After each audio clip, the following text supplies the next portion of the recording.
السلام عليكم ورحمة الله وبركاته. معكم رحيق الجنة. اليوم درسنا على العطر المطبوخ العرايسي. طبعا نفس ما قلت لكم من قبل، العلبة لو بخرناها من قبل أو اللي بنعمل فيه العطور المجموعة والمطبوخة بيكون روعة جدا. طبعا نجهز جمرة نار اللي هي الفحم الطبيعي، مسك حجري، أوقية كده بحدود طبعا الكمية اللي تحباها، فأنا بصلح لكم بحدود 100 ملي عطر.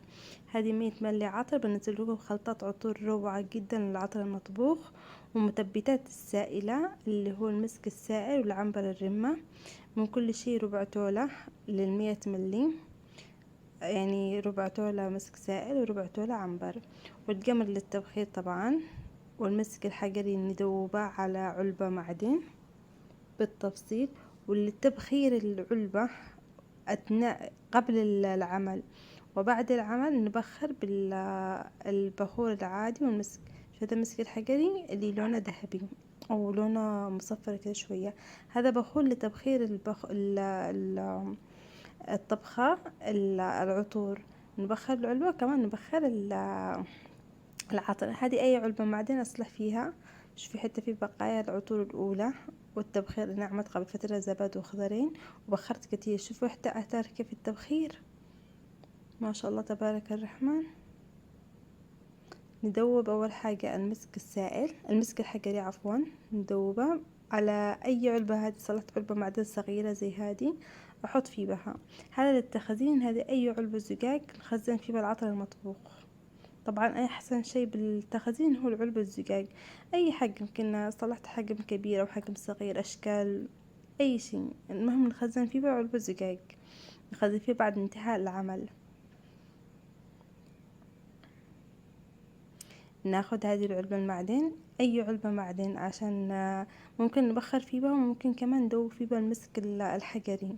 هذه علبة معدن خليتها خصيصا ندوب المسك الحجري. المسك الحجري ممكن نصلحه مباشرة على العلبة معدن داخل الجمرة، يعني فوق الجمرة علشان ندوبه، أو ممكن نسكب في هذه العلبة المعدن عشان يسهل الذوبان. شوية فازلين أو شوية جرسلين سائل عشان يسهل الذوبان المسك الحجري.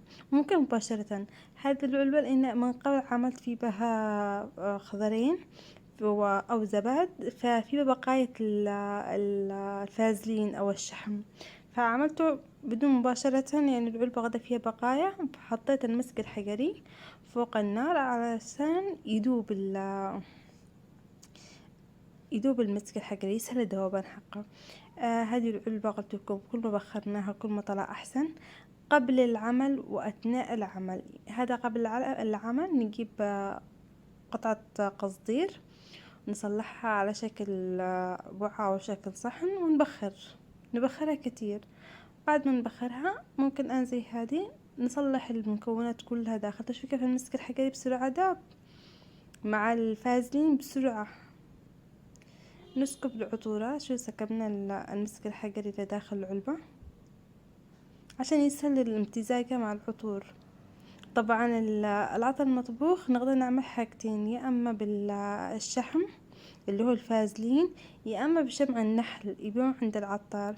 انا هنا عملته بالشحم، ما عندي الا الشمع النحل عادي، نفس الغرض تؤدي.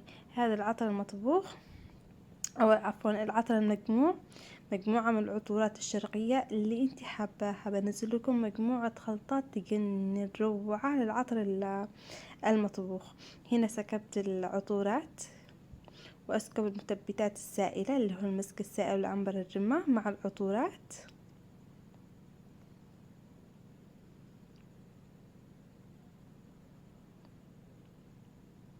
ونمزجها مع بعض كامل اختلط. وطبعا هذه البقايا اللي في الجوانب حق الأخضرين حق الزبد يطلع روعة مع الطبخة الجديدة، ما خرجاش أبدا منها.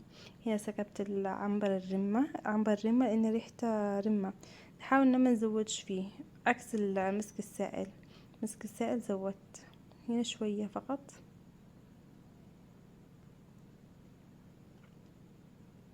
ممكن نضيف له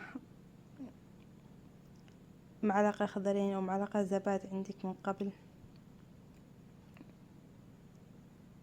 يطلع روعة. ممكن نضيف جرسلين سائل شوية، أو شحم اللي هو الفازلين، يطلع روعة جدا مع العطورات المطبوخة.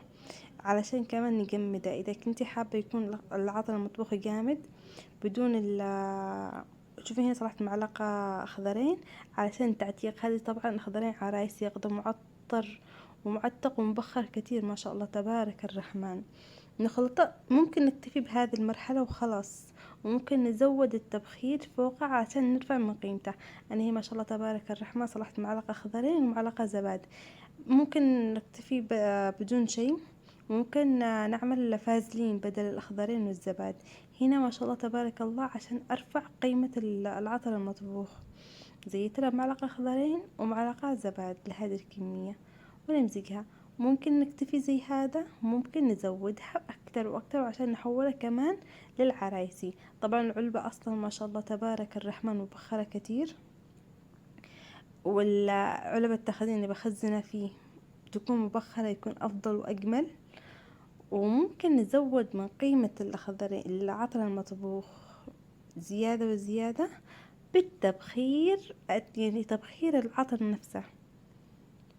أجيب الغزير اللي صلحته في بداية الفيديو، نحطه في الوسط ونبخره هنا ضفته شوية جرسلين، بخره بالبخور والعود المعطر والضفري. نبخرها، كل ما زاد عدد التبخير كل ما طلع روعة جدا. هنا ضفت شوية جرسلين سائل لان شتا جامد مرة العطر المطبوخ، ولا تنسوش انه بعد فترة كمان بيجمد مع الفازلين. هنا الجوانب حق بقايا الاخضرين والزبادي اللي صلحتها من قبل، يعجبني امزجها مع العطر المطبوخ، يطلع روعة ما شاء الله تبارك الرحمن. على الروائح تجنن ما شاء الله تبارك الرحمن.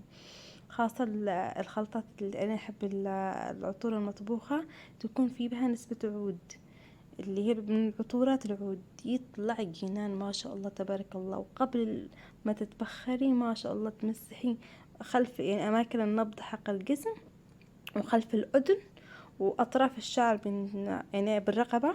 وما شاء الله تبارك الرحمن تتبخري بعد تقص أيام ريحة البخور فيك، ما شاء الله تبارك الرحمن على الرائحة. هنا صلحت القصدير، نحطه بالوسط ونعمل تبخير. كل ما زاد عدد التبخير كل ما طلع أجمل طبعا. هذه العلبة نحطها بالوسط، ونصلحها جمرة النار بالوسط، ونبخرها بالعود والبخور، وطبعا البخور العرايسي بالعود والبخور العرايسي والضفري. وكل ما زاد عدد التبخير كل ما طلع روعة طبعا ما شاء الله تبارك الله. شوفي كيف طريقة التبخير أثناء العمل. صلحت الجمرة وصلحت فوقها بخور، وأحكم العلبة تمام. شفتوا ما شاء الله تبارك الله. وكل ما نبخرنا أكتر كل ما طلع جدا جدا جدا روعة. هذه العلبة خصيصا للأشياء هذه للتبخير، ونصلح فيها الأخضرين والزبادي فقط، ما نصلحش أي حاجة تانية إلا فيها. نبخرها كتير مرات، وكل ما زاد التبخير كل ما طلع روعة جدا جدا جدا.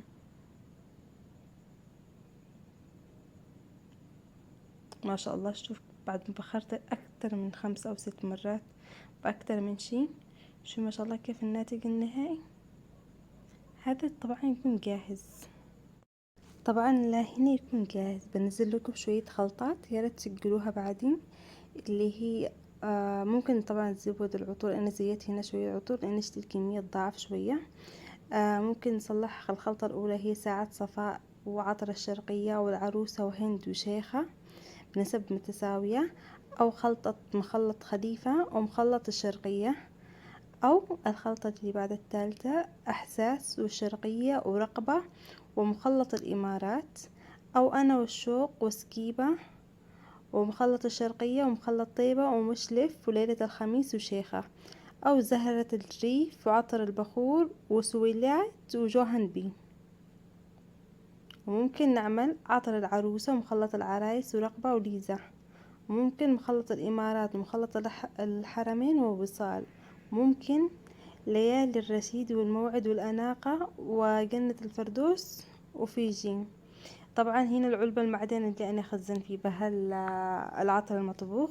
ممكن طبعا نكتفي بعطورة العود، وكل محل سبحان الله يعني على حسب ذوقه يعمل خلطة خاصة فيه. بعض محلات ما شاء الله عندهم خلطات روعة جدا جدا جدا يعني خاصة فيه، ما يقولكش ايش مكوناتها الأساسية.